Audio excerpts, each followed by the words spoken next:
going to be nicer about me than that. She's wonderful. Yeah, thank you. Thank Please you. listen to Jenny.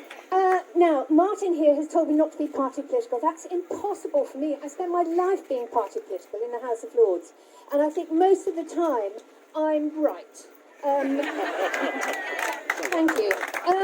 I've got notes because I can actually bore for Britain on the issue of sewage and the damage it's doing to our lives, our well-being, but also to ecosystems that are being destroyed, which I bitterly resent, because this is not just about, it's not just about us and our lives and our dogs' happiness in the rivers. It's actually about our future.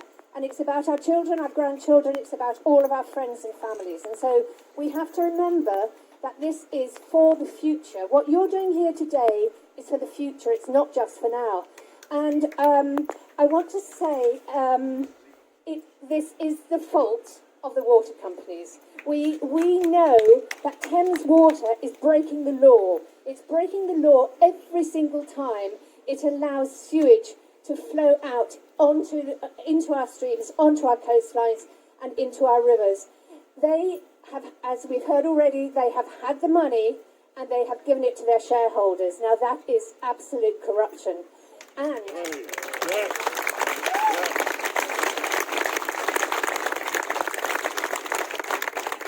it's a definition of vulture capitalism, actually pouncing and eating and not passing anything on.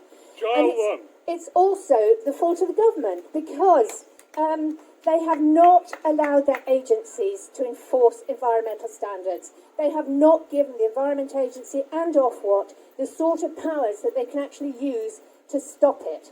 And so the Green Party view is they should fail. All these water companies, including dear old Thames Water, it has to fail. You let it fail. You let it go bankrupt. It's close anyway. And then you simply take it over. And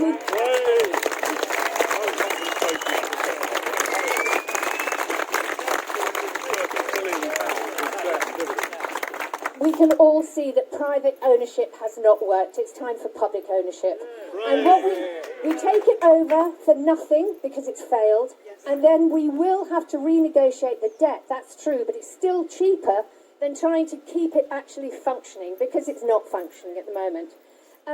I would like to say how important this is, that it's a joint effort. To be here with anglers, with river keepers, with canal users, with actors, that's very exciting, and with politicians who've actually come here, I think, to explain that this is a political issue. A year ago, no, more than a year ago, back in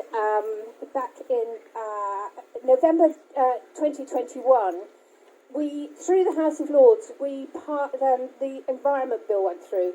Now, the charge on the issue of sewage was led by the Duke of Wellington. Bless his cotton socks. The Duke of Wellington led a charge against the pollution of our rivers.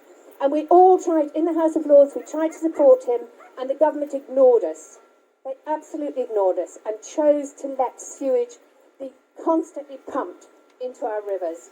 And back in September, only last year, the government tried again on an issue of something called nutrient neutrality. Has anybody ever heard of that? Nutrient neutrality means do. And so if we have a few Green MPs, we can make sure that Labour uses our really good ideas and really good policies. And it is a pleasure to come here today. Steve Masters, who's called himself a dog's body today because he's doing all the running round, is actually the parliamentary candidate for the Green Party here in Newbury. And I really hope he gets a good vote, because he will tell you what we can do. So don't forget, the answer is public ownership. Let them fail, take them over, and say good riddance. Thank you. Well, ladies and gentlemen, Baroness Jenny Jones, if you want to catch more of her incredibly inspirational words, do what I do and catch her on the House of Lords TV. You can catch her doing her business there. She's fabulous. She's fantastic, I think. I'm a big fan of hers. Thank you for turning up.